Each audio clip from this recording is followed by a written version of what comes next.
6, man. Thank you. Appreciate it. I'll record you in my book. Are you ready? 1,600 hours. All right, I'd like to open up the Personnel and Finance Committee meeting for February 15th. Open up to courtesy of the floor. Seeing no one, I'm going to skip around on this a little bit. We're moving to number 6 first, a demonstration of Department of Human Resources Local Gov use system. Mr. Jordan. Good evening, ladies and gentlemen, council. Basically, what the Department of Human Resources is trying to do is kind of pick up on an idea that IT has had for forever almost. When calls and issues come into the service desk, they're tracked so you can monitor trends and perform all types of analysis and document all the issues and things that are resolved and what you handle and who handles what. So what we've done, we're rolling out a new system that will encompass HR activity, IT activity, public works, payroll, all the enterprise resources now. The employees will have one place to submit all those issues. So what I'm going to demonstrate for you tonight is briefly what the HR portion would kind of look like. Because I'm logged as an administrator, I see everything. So it's a little bit confusing. It's a little more than most people will see. But basically, an employee would click on employee HR service request. If it was a manager, there'll be a request for managers because their actions are different than what an employee would request. They would simply click employee request. And the system is designed so that we're building it out right now, Amy, myself, Mike Twining, so that when a specific request type is issued by the user, then the system will ask for the information necessary. So if you look here, it's an adjust change, and right now the only information it's looking for is the employee ID, effective date, and description. But if someone were to look for something like a gym reimbursement, it's asking for a dollar amount. So the screen would actually change depending upon what action the person is trying to do. So for increase the pension contribution, it's employee ID, current position, the dollar amount, effective date, description. And this is customizable, like I said, to exactly what the issue is. We're still in the process of building it out, but this will eliminate some paper forms. Right now, those things, the piece of paper is filled out by the employee. It's routed to their manager, to the department head, then to HR, et cetera. This way, all their approvals will be electronic, and that record will be maintained, and I'll show you that a little bit. So very quickly, I'm going to submit this issue through.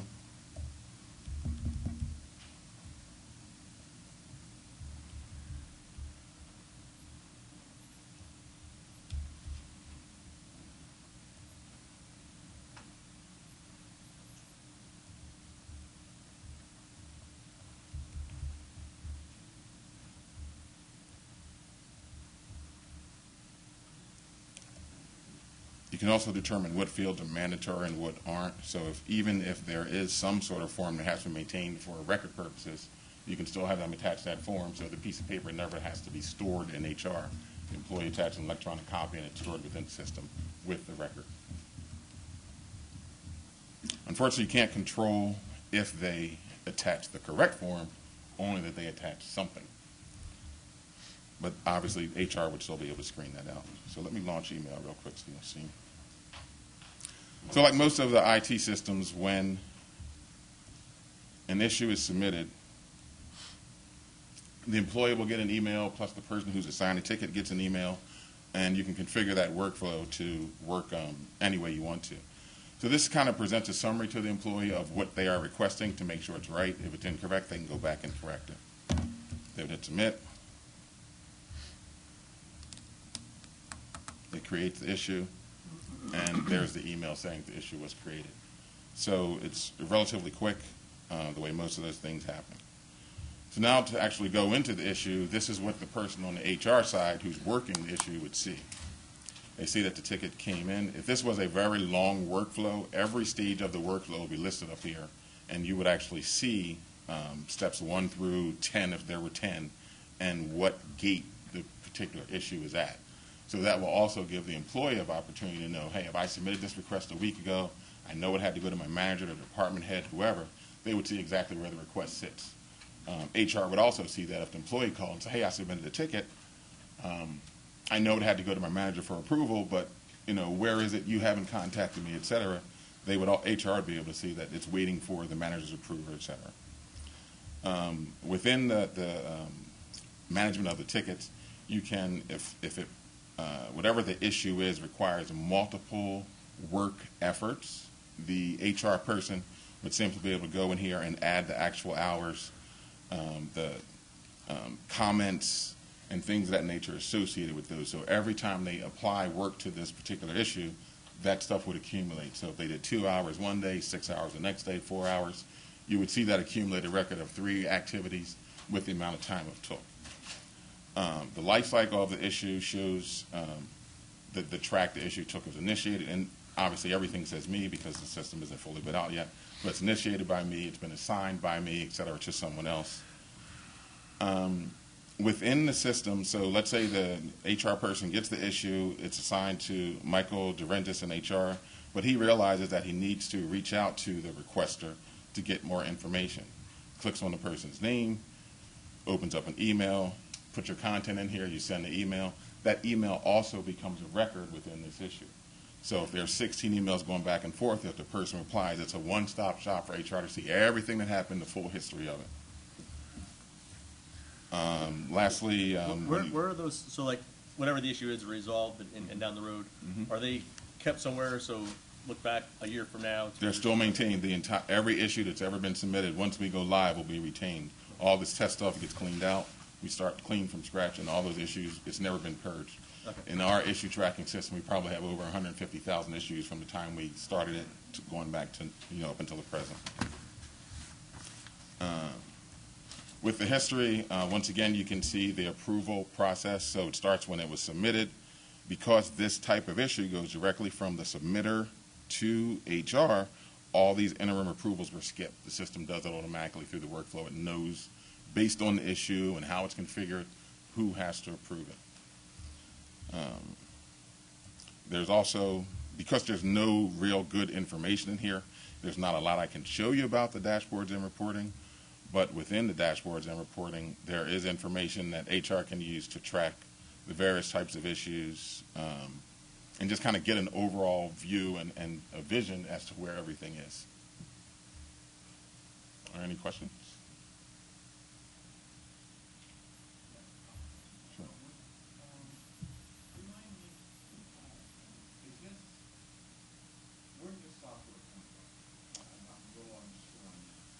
It is a cloud-based software that was purchased through the Information Services Division. Last year, correct. The end of last year. This has nothing to do. We purchased some CRM packages. Correct. In relationship with CCAP. Yes. I was thinking more for the courts. Correct. But that has nothing to do with this. That is correct. There's a lot of similarities. It's very similar. Yeah. This is built on SharePoint versus CRM, which is nothing. They're both Microsoft products, right? It looks familiar. I'm familiar with both kind of packages. Right. If it was built on CRM, we never would have purchased it because we would just build it based on the CRM interface. But the CRM component that is built out already from Microsoft for this is nowhere near as feature-rich as this is. So it was just a smarter thing to buy it versus trying to build it out from what came from Microsoft. Yes, we are going live with the Public Defender's Office within the next month. The District Attorney has signed on. The jail and the Adult Probation Division are close. And then we can get an update on that in a couple of months. Absolutely. Sure. Anybody else have any questions? None? Thank you, sir. All right, thank you. Have a good night. The next thing I have on the agenda here is a review of county executive appointments or reappointments. Recommendations for reappointment, Gracedale Advisory Board. Mr. Brown is submitting the following individuals for reappointment to Gracedale Advisory Board. Reappointment of Deborah Jean Donardo from Penn Argyl, Rose Marie Fair from Nazareth, James Irwin from Nazareth, Susan Lawrence from Bethlehem, PA, Mary Ann Schmoyer from Bath, and Kenneth Sun MD from Wind Gap. Each is being considered for a 2-year term, effective date of resolution approval at the end of April 19th, 2019. And all their resumes and everything are attached. Any questions on this one? No, I don't think so. Yeah, easy. We'll put this forward till tomorrow night. Next one I have here is the recommendation for the Lehigh Northampton Transportation Authority, LANTA. It is another reappointment, Fred A. Williams from Easton, PA. Mr. Williams will be considered for a 5-year term to begin March 3rd, 2017, to end March 2nd, 2022. Consider it's a reappointment. Any questions, answers? I will say Mr. Williams is very dedicated. He's at everything that for Atlanta. So I would echo that. No one is more dedicated from Northampton County than Fred Williams for Lanta. Yeah. So Perfect. He is Lanta. He is Lanta. he is Atlanta. Yeah, that's perfect. Okay, the next one I have here is Mental Health Early Intervention and Development reappointment. Michael Kaufman, MD from Bethlehem, PA. Dr. Kaufman is being considered for a 3-year term, effective date of resolution, approval ending January 23rd, 2020. And his thick resume is attached to the back of this. Questions, concerns? Okay, seeing none, we'll move this one forward. The appointments are pretty cut and dry. Next one I have is Personnel Appeals Board. I'm submitting the following individual for appointment or reappointment to the Personnel Appeals Board. Appointment of Tom Foster from Easton, PA. Mr. Foster is being considered for a 2-year term to begin upon resolution approval to end February 3rd, 2019. His resume is attached. We have the reappointment of William Alexander from Bethlehem, PA, and John Daly Jr. from Wind Gap, PA. Each is being considered for a 2-year term to begin upon resolution approval to end February 3rd, 2019. And I don't even know if these people, how often do these meet? Have we had a personnel appeal since the last one with the prison? I'm so glad you asked, Mr. Kraft. Thank you. So, Mr. Foster is someone who went through Citizens Academy and had expressed interest as we were looking for additional people to sit on the Personnel Appeals Board. So that's how he was nominated as someone to sit on the Personnel Appeals Board. He expressed interest. The other two are people who currently sit on the Personnel Appeals Board and have.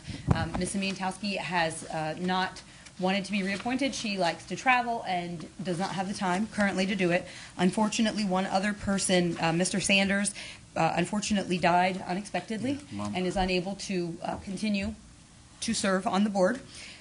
We do have a calendar set up for the entire year. It is the 3rd Thursday of every month at 5 p.m.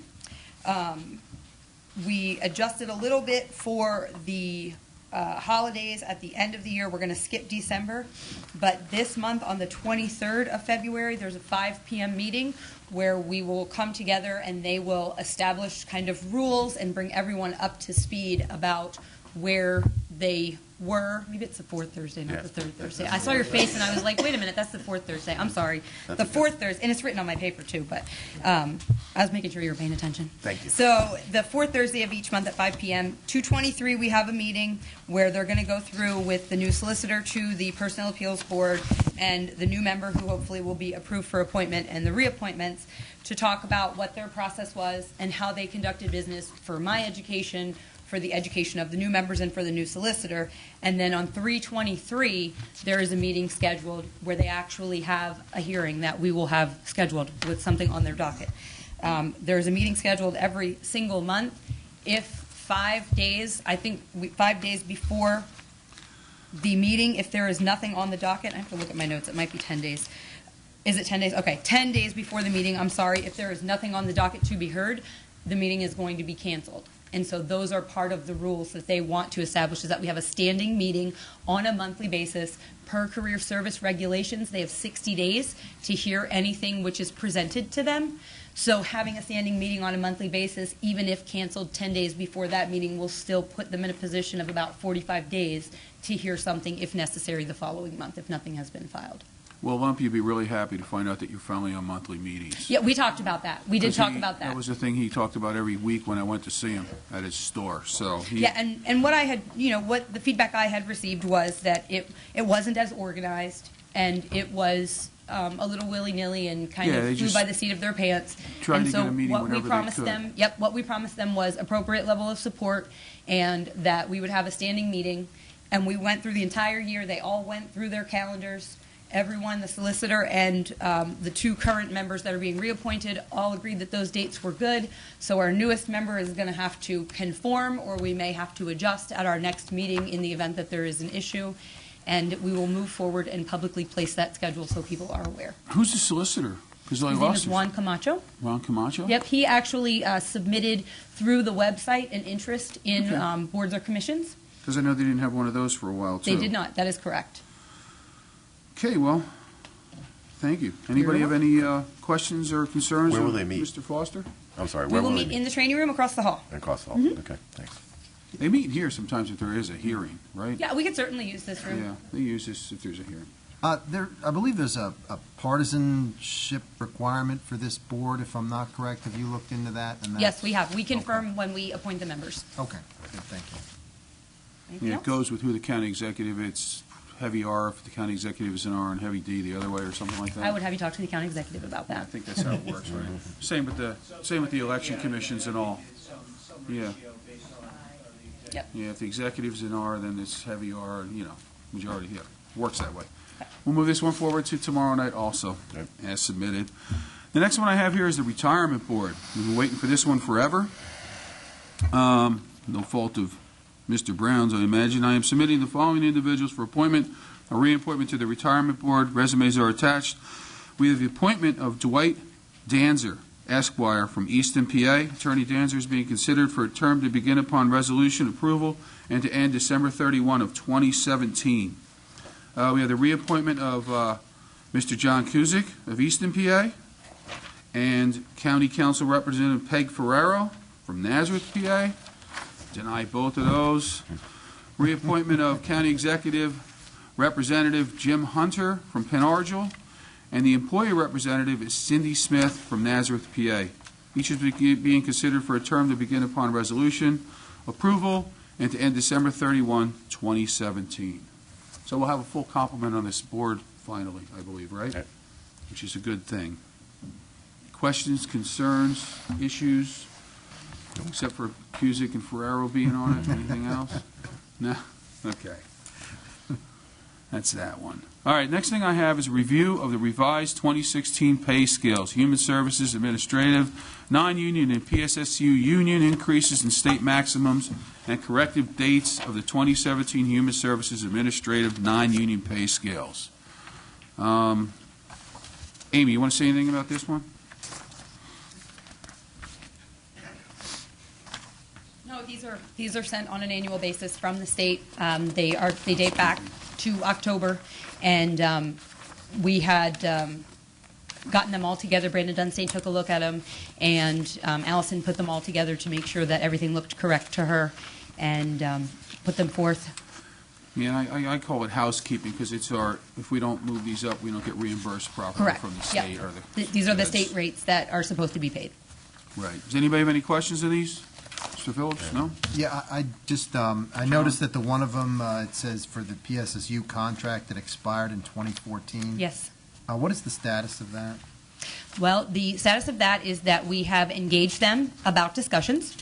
They say that they are interested yet don't express interest in setting a date per se, correct? So we actively engage and ask them about sitting down at the table to discuss negotiations. They're in a grandfathered health insurance plan, and that is why I think they continue to not necessarily actively engage. And because their increases come from the state and are not driven necessarily by their contract knowing that they will get something from the state, they are not ambitious about discussing or negotiating a new contract. Being a union guy, You are.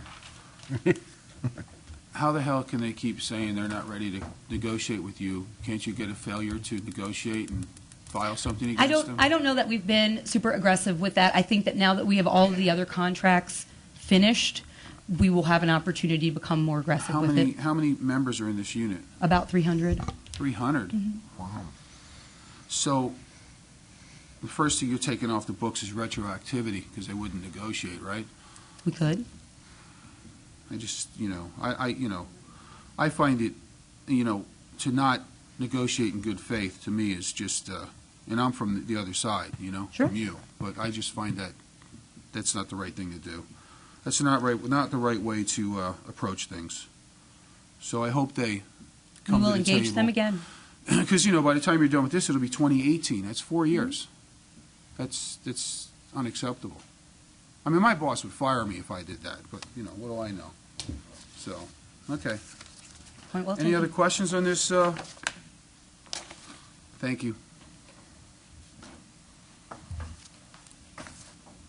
Now we have the review of increase to the position of Accountant 2 in Department of Fiscal Affairs. Shouldn't have sat down so soon. Sorry about that. Gracedale. Oh, I'm sorry. Gracedale? Which one am I on? 4. Oh, my eyes twitch. Review personnel request, Department of Human Services. Gracedale, I'm sorry. I just skipped one. So we're Sorry. doing creation first, right? Don't sit down. I will not sit down. I brought my whole folder. Okay, because now my eyes twitching. Okay. I'm sorry I made you twitch. That's all right. We have the Human Services Gracedale lead accountant position.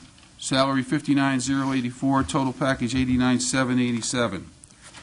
You're on. Okay, this is the first of a few movements that will occur at Gracedale. So there are some changes that will occur over the course of the next few months that ultimately will result in a cost savings.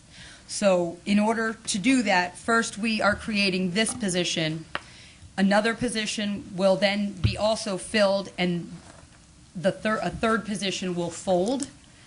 And once that third position folds, it will result in, I'm thinking about the difference in the pay, about a $10,000 to $15,000 cost savings overall.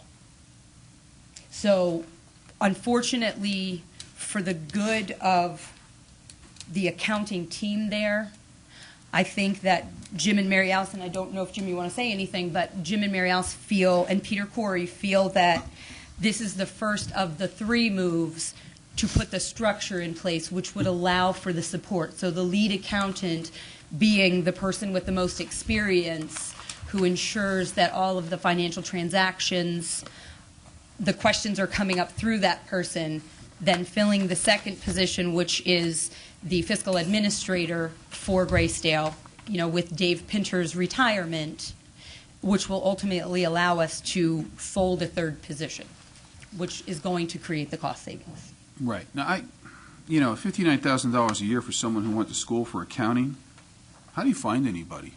Well, and that's the lead accountant. So, there's accountant 1, accountant 2, and this is the lead. So this is the more experienced person. Right, that's what I mean. And ideally, the goal would be internally. Our goal is So to you would- take someone inside the organization And have because they need to upward understand mobility. GASB, they need to understand how our revenues flow, and things like that in order to effectively ramp up and lead the other people in that function in order to make everything work. So, there's a resolution Duran shared with me, and I didn't know this. I'm glad he did. He shared with me that there was a resolution from 1993 that council had passed about promotional positions, and that's why we're looking to reinstate this position. It was a position that previously existed and had been out there that, this is a career progression. And one of the complaints that employees have had is, what's my career track? What's my progression? So this is why we chose this position as part of these moves, to establish a career track. So this would be someone internally looking for additional responsibility who's already familiar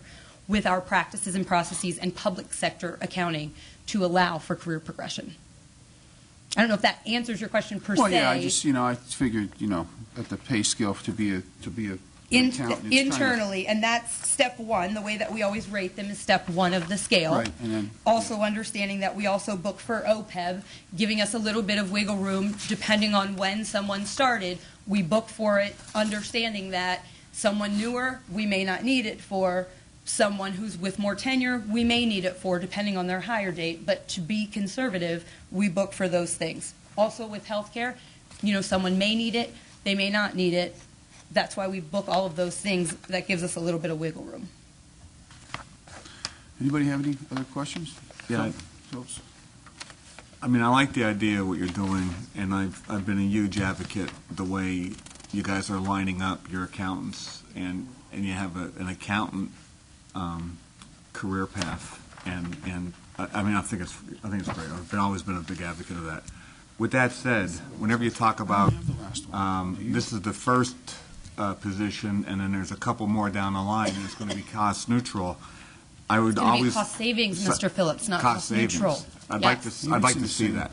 Correct. I mean, it seems like that would be a fairly easy thing for you to line out by tomorrow. And I don't want to and offline certainly is something we can talk about, but I don't want to prematurely present that here until we're ready to make all of those moves, understanding that in the grand scheme, this is the first of three, but we're not ready to make those other two moves yet, understanding in the big picture Yeah. that So that's what it's we're going to asked result in. approve this with the idea that it's going to be a cost savings down the line, but we don't know how that cost savings is going to come about. And down the line, and I don't know if either of you want to, I'm talking like in the next 90 days. I'm not talking 6 months to a year. I'm talking in the next 90 days. This is the first of 3 total moves. I think that the reason that we're pushing forward on this one sooner than the other two, in an ideal environment, we would present them all at the same time. They need the support with this person internally right now. Dave Pinger retired a little while ago, so we're working to get that position filled, but we want to get this position up also as we're making these moves because it takes some time to get some of them filled and not have to hold off to do everything at one time so that we don't lose momentum. You talked about the other 2 positions. Mm-hmm. So you know what those 2 positions are. We believe that one person in a position is going to apply for a different position, but I don't want to speak out of turn, and so we have to wait for the process to run its course. Okay. Anything else? Yeah, I would just share some of the concerns that Mr. Phillips has. I've been in this position where we get requests for new positions, and then the ones that are being eliminated may never come. So I think I understand what you're doing, but I would feel more comfortable if I saw the total package. Because approving this now and saying, trust me, the savings are to come, I mean, some of us have been burned before, so I will be, if this comes up by itself, I will be voting no, but as a package, I would support a whole. Yeah, that's where I'm at. I'm not on the personnel committee, so I can't say, I vote to forward it, not to forward it, whatever. But not knowing with the questions, I probably wouldn't vote on this tomorrow. Yeah, if I may, I understand council reservation, and ideally, we try to disclose the full series of things, but unfortunately, there's certain confidentialities, and things don't always line up in that way when it comes to our personnel. So, I'll ask Mr. Cusick and Mr. Phillips to, you can hold the administration accountable that if 90 days or 120 days, we do a follow-up, and if it all hasn't come together as we've outlined, then, council could always take actions that way. But this is one of those situations where as we're moving pieces on a chessboard, if you would, you can't always move them in the time frame that you'd like, nor could we, would it be appropriate necessary to divulge everything that's going on, and not just in really trusting some of the confidences with the employees we're working with overall. So it's nothing more than that. I understand council's concern about, well, do savings actually translate, or do you actually come back and actually eliminate, or is this a backdoor way just to kind of bolster the workforce? I think I have no qualms about being held accountable to the timeline once pieces came together, or if it should change, we'll come back to the council and divulge that it changed. But overall, I think you'll find it's. I'm asking for your indulgence on this. That's simply about it. Now, I on the other hand, am willing to give you that indulgence, and I believe that you're going to do what you're going to say. And I have no reservations whatsoever to recommend this to the full council tomorrow night for a vote, and I think it should pass without a problem. we have memories like steel traps, and we'll know if it doesn't save any money, we'll be back on you. But to hold it up for some hypothetical thing that may not happen, I believe that what they're doing is what they're going to do. So Well, I have no problem yeah, with this. Well, I appreciate that, and again, we're happy to come back in the time frame that Ms. Trapp has outlined. Say, look, here's the next step. Here's the next step, and if it doesn't come together the way we've outlined it, then by all means, council has the right to hold the administration fully accountable for that. But again, it's not a matter of whether we want to do this. We are moving through it. It's just the timing isn't. We just can't provide what you're looking for up front, and sometimes you have to move things, take one step before the other two can fall into a line for us. So, okay. Anything else? If I may, Mr. Is there room in the budget for this? Yeah. Okay, that's really what matters to me. Thank you. All right. With as Amy said, with a net savings ultimately. Well, that's what I needed to know. Thank you. I need a motion from the committee to put this forward tomorrow night. So moved. Second? All right, that's unanimous, and we'll put this forward tomorrow night. Now, listen, us two here don't have this last one. It's number 5. Me too. It's not in my packet, huh? It's attached to the, We two, us two. Well, I got an English teacher over there. See what you do? Just making sure you're paying attention. And we flipped through this thing 6 times over there. Didn't see that. My eye's still twitching, by the way. tear the back page off. My eye is still twitching, by the way.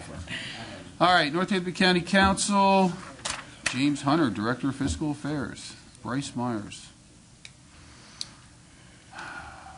It's kind of just the last page, huh? What do I read? This is a review of increase the position accountant 2 in Department of Fiscal Affairs. So usually it's set up a little different, but okay. Vacated by accountant 2 who is retiring and is at the top of the pay scale, resulting in a cost savings. This would take the pay for Bryce from $51,463 to $56,199 in 2017 career service scale.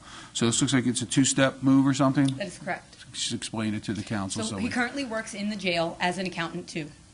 He's going to leave the jail and he is going to go to fiscal affairs as an accountant too. The scope of work that he will have is significantly increased. He, helps manage the budget in the jail. As he comes over and he works in fiscal affairs, he's going to oversee capital improvement funds, special revenue bonds. He's going to look at the county bond indebtedness. He's going to oversee fixed assets for the county, which includes all building and equipment. So this is a lateral transfer as it looks on paper because he's going from accountant 2 to accountant 2, but his scope of work is significantly increasing. Does the scope of work merit a 9% increase? Probably a 20%. No, it's 9.2%. Well, yeah, I know. Does it merit a 9.2% Absolutely, increase? it does. Okay, that's I mean, and it's $17,000 less, I think, than the person who retired. So okay. it's still an overall effect increase. is a That net is correct. Oh, that's a Net huge decrease. savings. I would like to see a job description I think we For an have it in accountant the- too, I can absolutely bring you one. for this particular position. Sure. But he will be doing it here. Yeah, I think Okay. tomorrow night we'll have the whole thing because this was kind of like stapled together, but we should have the whole, the job, do it just like the last one we did with all those All the accompanying backup. paperwork, all the paperwork that goes with it, right? I can certainly provide you a job description. Yeah, because, everybody likes to see that job description, just what you had in the last one. You have the pay, the scale, what we're doing.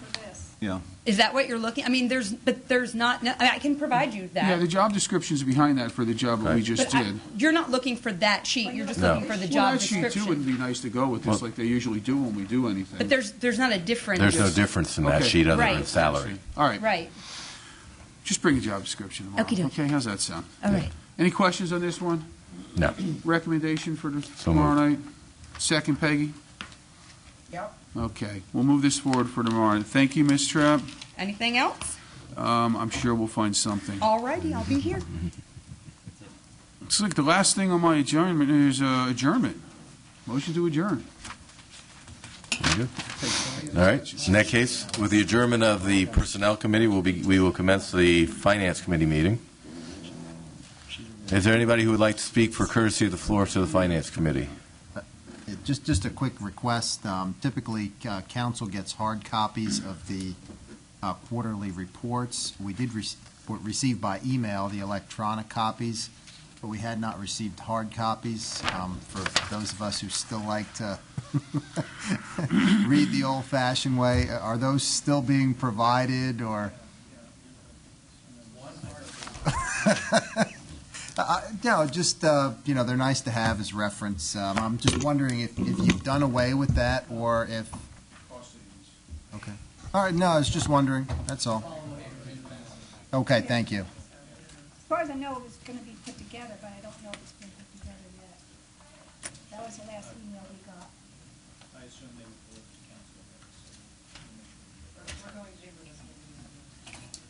to council. All right. Very good. Anything else, Mr. President? No, that's Thank it. you. All right, then we'll move forward. Our first item on our agenda is the donation, the approval of the donation to the Division of Information and Referral Emergency Services. This is a $500 donation from the Pierce Park Group. I think it's pretty straightforward. It's for the group for the Emergency Services Crisis Fund.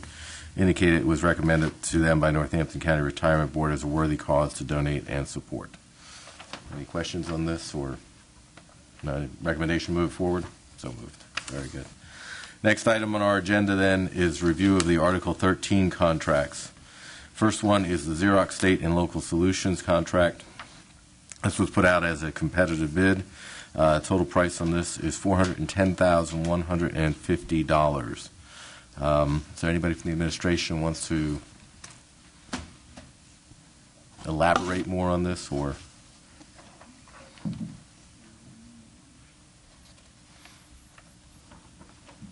Hello, Ms. Good afternoon. Good afternoon. This is something that we had in the budget that we're going to move forward with at this point in time. This is instead of having each single department to put all of their computer equipment that needs to be refreshed each year into their budgets, we're putting it into Xerox's budget so that it's done because what happened was in June, when the Human Services budget, the state budget turned over, and then in December, when everyone had to spend their money before the end of the year, Xerox was inundated with requests for computers. They were not able to get them ready and installed in time. They were sitting on the side for a couple months at a time. Everybody was frustrated. So now we have this, that they are going to be putting computers into, they have all the dates as to when their warranties are up, and Xerox will be handling that from now on, just to make it a much more concise and consistent across the board. Okay, Mr. Phillips, I see. Yeah, I'm absolutely and totally confused. What I have before me is something that didn't make sense to me, and it makes less sense right now. It looks to me like we're in a process of replacing our switches. Some of these are indeed, But- absolutely. so- Switches and some of the, at But Gracedale, this- there's several different things. Yeah, I understand your conversation, and I actually applaud your effort to have your... See, I only have, you have to understand, I have one piece of paper that says the refresh on here. Yeah, but That's what it's talking this I about. think, is not to do with the various You're correct. sub-departments bringing up... I misspoke here. Okay. This has to do with the switches at Gracedale. Yeah. The switches at the jail. And some of these were in the, I want to say Stan is here. Some of these had to do with the bond. Okay. Yeah. The bond, the 2013 bond, I want to say, where they had at the courthouse Yeah. complex and at the Gracedale complex. So yes, Yeah. In this whole thing, that is where Starting to this make more is coming sense to from. me. I do I apologize. spent a good deal of my life I do apologize here. replacing these things, But so again, we're it just says on my thing here, refresh over Yeah. $100,000. So this did have to do with the switches and a lot of different pieces that are being taken out Yeah. and replaced I was hoping Al was going to be here. and- Is Stan and I have been Stan working familiar with this? Stan and I have been working with Dave Hill and Al on this whole project so that we have So, everything in place and all Stan, of the ones. you're replacing I your was gonna say, they're not really telling your us, switches, they're just saying, and you know, this statement says they're here, not giving us a lot of information here. a portion of the county's network switch environment is replaced annually in order to keep the network up to date. Well, you're certainly not going to do your hardware annually. Well, no, and it's just a refresh. There's a bunch of, in the Cisco, there's some 6509s, and so we're going with the new 7000 series. So what we need is a true redundant ring. Yeah, So they're, that's they're, what- they're HP, right? Yeah. Cisco's and HP's we're using. Yeah. So we're getting rid of some of the 6509s. So yes, and so we need to develop that ring going around the county. Mm-hmm. So that's part of this refresh, because some of them, especially the one switch was located under the soil line at, how do I say it nicely, underneath Greystone in their bathroom. Mhm. So we need to get that out of there, so that's part of that money. And money then going over part of the refresh at Gracedale and the tower, because we have to upgrade the phone system as well. So that's where a lot of this is Okay. coming through. This is making more, and this was all done being a competitive bid. Yeah, it's voice over, yeah, Yep, absolutely. yeah. And that's part of the upgrade. Okay, I'm starting to feel more comfortable with it. Building's like a couple hundred years old. Any other questions? We're good. Gotcha. All right. Anything else, Mr. Phillips? No, thanks. Okay. Do I have a recommendation from the committee then? Yes. Okay, very good. We'll move that forward then till tomorrow night. The next item on our agenda is the two-way communications contract. Come on up, Mr. Weaver, if you would, please. Appreciate it. This is, PEMA will release the funds as approved to two-way communications and paid upon receipt of the funds by the county from PEMA. And this has to do with the expansion of our 911 service, correct? Yeah, this Okay. all actually has to deal with the current consolidation that's going on. Learn more about it tomorrow night, I guess. But this is, as a group, as the 4 PSAPs, we applied to PEMA for the Act 12 15% interconnectivity funds. So that's where all these funds are coming. So we had to submit applications at the end of last year. And what this is, this portion that two-way is providing is the hardware portion of what we call the EZNet, the Emergency Service Network that connects the 4 PSAPs together, and the maintenance of that. One of the reasons why it's sole source is they currently maintain our EZNet that connects us to Allentown. And if they're going to expand it and keep the current manufacturer of hardware, which we are, they have to be the vendor that does it to the equipment specified per Airbus with the phone system that we currently use. Hopefully that's long and short. Service Electric will actually be providing the transport, which is done through fiber, which is a whole separate thing. The only comment I have is I wish that this 911 communications could get to the point where it's open source, so you're not held hostage to vendors. It is very hard. It's the only place in the world that it's not open source and vendors could hold you hostage. Yes, and that was one of the concerns with last year sometime when we met with the legislators with the Act you got to 12 solve is that. that they're handcuffing us and they see blood in the water, basically, and they're under frenzy on it. But from where we are, Yeah. I think this is what we do. There's nowhere else to go. All right, does anybody have any comments? Want to I'll move put it forward? All right. Very good. Thank you very much, Mr. Weaver. Appreciate it.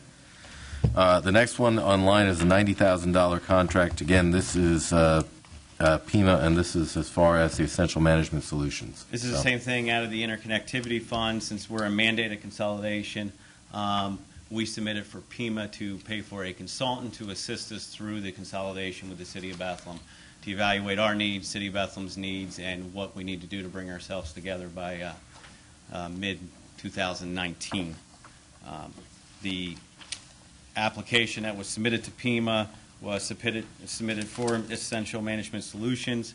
Some of the things is they already do some evaluating and consulting between Lehigh, Allentown, and Bethlehem.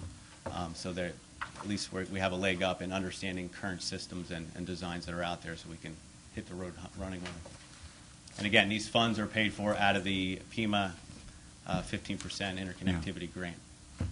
Yeah, I understand that, Todd, but this is sole source, and that's sole source because we're going through PEMA. We didn't have a chance to do anything other than to really. I think they need to hone their process in granting because as soon as you give your proposal to PEMA, they approve it, and they approve it with the vendor and the cost, and it is actually made public on their web tool to all vendors at that point.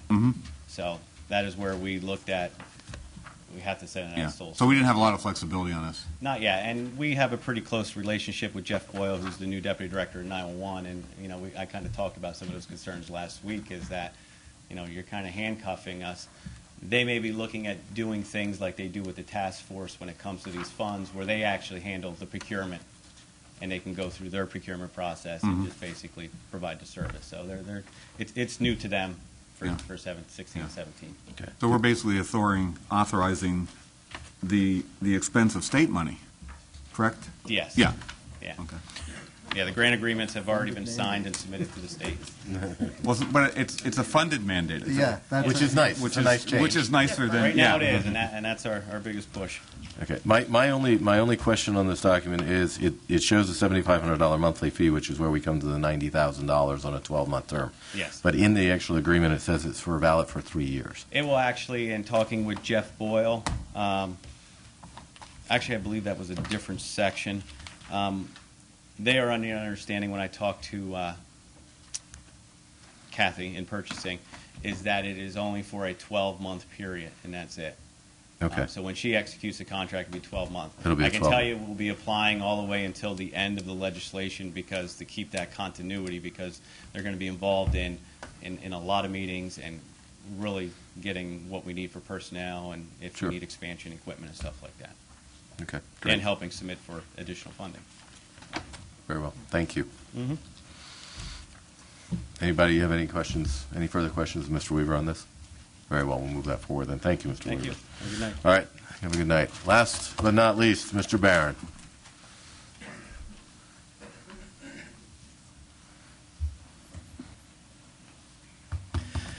Good evening. The previous discussion from the Personnel Committee with regard to Bryce from over at the prison, he's a wonderful accountant Okay. and worth every penny of that 9.2% raise.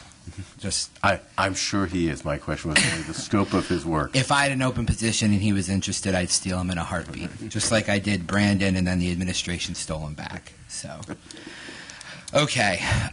The 3 audit reports I have to present to you, the first 2 should go relatively quickly.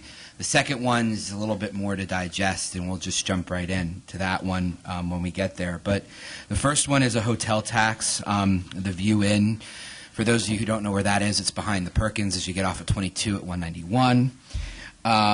They owe us $504.42. Most of that is because of late payments. If you read 13 of the 17 months tested, the forms and remittance were not done on time. So, any questions about that particular report? It used to be, yeah, there was a stabbing there or something, and changed ownership, and there's like a lounge there that. To protect the innocent. Yeah. So, any questions about that? Okay. The next report is cash collections. As you know, we still do these on an ongoing basis. This cash collections was particularly important because I believe it's the first one we've done since Archives has been at the new facility. And they do an excellent job. They do collect fees for photocopying documents and things of that nature. So everything we tested there was deposited on time within the proper time period. They do not have a bank account, which makes this cash collection a little bit easier to do. Any questions about any of that? Yeah. That's really straightforward. Okay. So this next audit, the DCED grants audit, I want to put a caveat on it before we start. So while this was done within the administration of John Brown, there was a change in management during that time period. So Diane left, and now, is it Tom or Tim? I always want to Tim. Thank you. I always want to call him Tom for some reason. Tim is actually now running the department. Much of what you are going to see here is not because of current management within the department. So I want you to understand that when we did this audit, they were very, very receptive to what we brought forward. Okay? So first things first, I don't want to really harp on this too much, other than policies and procedures need to be put in place in DCED. That's going to be a very, very big deal going forward. During the Stofa administration, there was a lot of turnover as well. We had John Kingsley, then we didn't have a director. And there were people who were doing certain jobs, and they were very good at their jobs. However, a lot of the documentation was not really in place when those people left or moved on. And therefore, you sort of try to pick up where, you know, there's not a manual you can pick up and say, hey, this is what we do and this is how we do it. So, document the policies and procedures for the grant process is very important. One of the things I think the county does need, and I don't know what the structure of that would look like, is some sort of grants administrator. We really do piecemeal a lot of that together, and it's just something that I've seen as we go through. We do the certain schedules and things like that for the year end and for the federal government.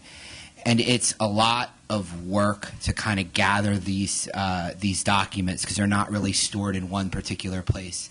Some grants I actually have to sign off on, not that I receive the money or have any spending authority over them, but the fact of the matter is the forms are universal, so they want the county controller to sign off on them, and they're not going to issue the money unless I do. So when, you know, these forms, and John Brown can attest to this, they travel to the solicitor's office from parts unknown, and we all meet there at some point to sign them at different times. So this is something that I think needs to sort of be, you know, looked at as you go forward with DCED, and it would go a long way to helping streamline some of these policies and procedures. So it's not a formal recommendation in my report, but it's the logical thing. Why don't we have this? And we never have. And, you know, far be it for me to say getting an outside consultant or bringing somebody in, but there's that option, or bringing somebody in on staff, which I think might, you know, be cheaper and, you know, go to the longevity of having a good county employee here that knows the business of grants and grants administration. So any questions about anything specific in the documentation, policies, procedures, and the grant process that you see in there? A lot of the issues and recommendations you see with regard to the budget are basically because there are no policies and procedures in place to kind of give us, you know, the framework. Under internal controls, this part is a little bit, so in DCED, we have the Community Development Block Grant program. And since this is a federal program, there are drawdowns and reporting periods that need to be met for the specific funds that we take and that we use. If we don't use, we return them. Money usually flies back and forth within these programs. So ESG awards have been averaging between $100,000 and $130,000 per award period. Actual usage of the funds is lower because the sub-guarantee, meaning the person who takes the money from the county under the grant program, could not find uses for the money based on the HUD guidelines, so therefore they have to return them. Okay? So DCED fell behind in monitoring these. Most of this was because of the change of leadership. To correct this, DCED had to take a $1.1 million draw from HUD, July of 2016, before recipients completed their projects and submitted their requests for reimbursement. So the CDGB funding awarded for grants in the year 2015 totaled the $1.4 million. The current year's allocation plus prior year's unspent funds totaled $1.7 million available. The draw in early July was 65% of the total award. And drawing down the funds without proper recipient documentation has inherent risk that the draws for projects that don't materialize could result in fundings that may need to be returned, or it could put the whole program in jeopardy, and the federal government will say, oh, until you get this sorted out, no more money. For those of you who weren't on county council at the time, you might remember the shovel-ready projects we did for energy efficiencies in the windows. We had to bring in what was his name? Consultant.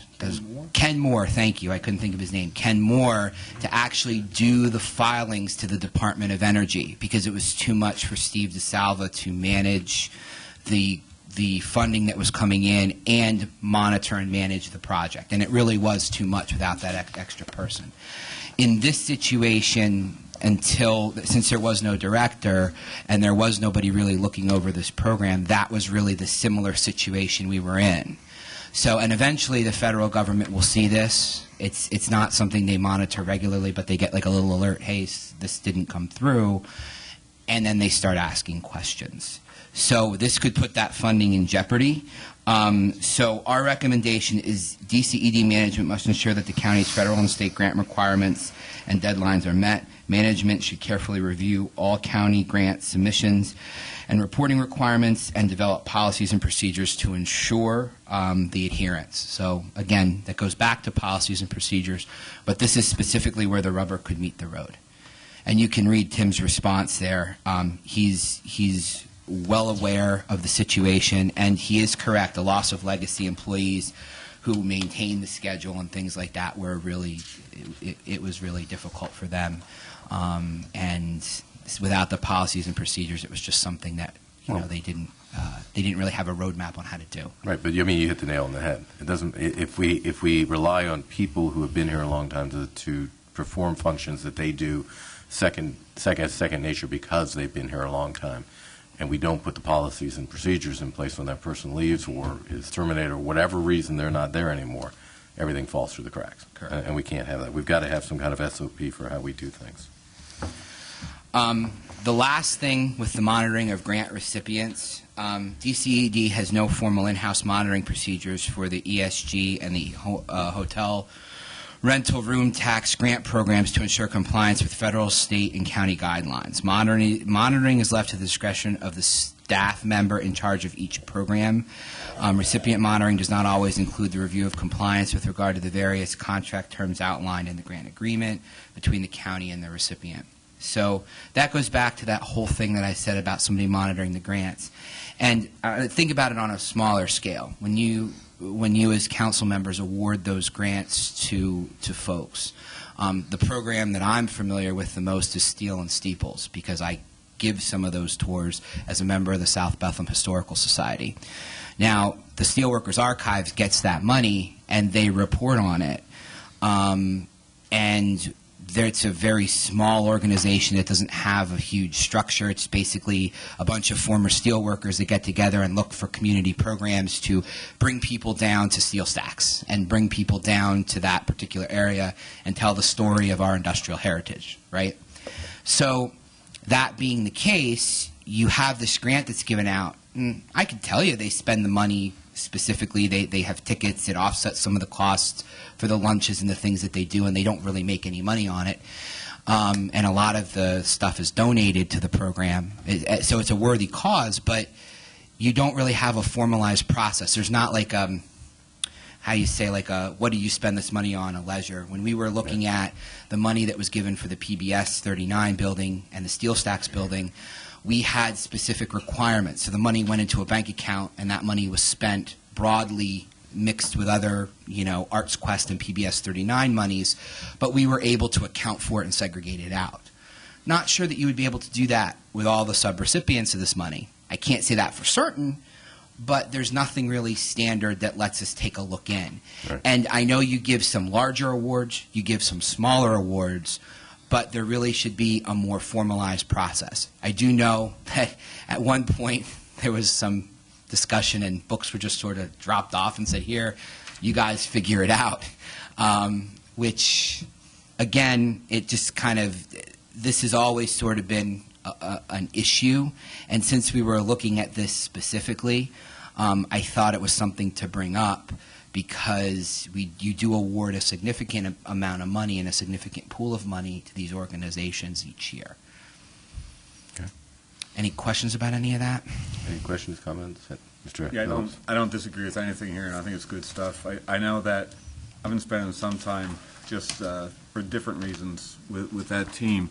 And last year they were trying to fly and build the airplane at the same time. Mm-hmm. And I think that they are making progress, and like I'm saying, I'm not saying that anything here is wrong. And you actually did, talk nicely about how with the change of leadership, we probably are going to see different things, and that's my anticipation. Yeah, and I'm not unsympathetic, and I think Mr. Phillips pointed out very succinctly that they are trying to build and fly the airplane at the same time. And I think if they had a blueprint, or as they were working on that and still pulling the pieces together, if at the same time they were doing that they did put together a blueprint, it would make it easier for other people to build a plane. Agreed. Anybody else? Any other comments or questions for Mr. Barron? Thank you, Mr. Barron. You're welcome. Thank you. All right. Any other new business or items, Mr. Fuchs? Just one general comment. I guess everybody saw the governor's budget was released. The good news was that there is some increased funding for the Human Services Program, the opioid addiction issue that we've talked about here. But what concerned me was when I just found out there is no Medicaid increase for nursing homes for the third year in a row. And for those of you that weren't here, part of what started Gracedale down the road to its financial problems was a failure during the Rendell administrations to increase the Medicaid reimbursement for nursing homes. So I hope the legislature takes a look at that. The other thing was, some of you may recall that last year the courts reimbursements from the state were cut, and that was not restored, and so the governor's budget flat funds the courts, so we'll be responsible for more of that. So although there were some good things, I think some of these other things I pointed out are a concern, and I hope they're addressed by the legislature. Very good. At the time of our budget, I asked a question, are we accounting for that funding in our 2017 county budget? And I was told that we were. So it's not good news, but at least we have accounted for and forecasted that. Right. Do I have anything else for the good order? Seeing none, then we will adjourn. And we have a projects meeting coming up, but my understanding is that we actually have to physically take a break, stop recording. So as soon as our clerk comes back from the coughing fit, we'll ask her. Yeah, so we'll grab a coffee, we'll reconvene here.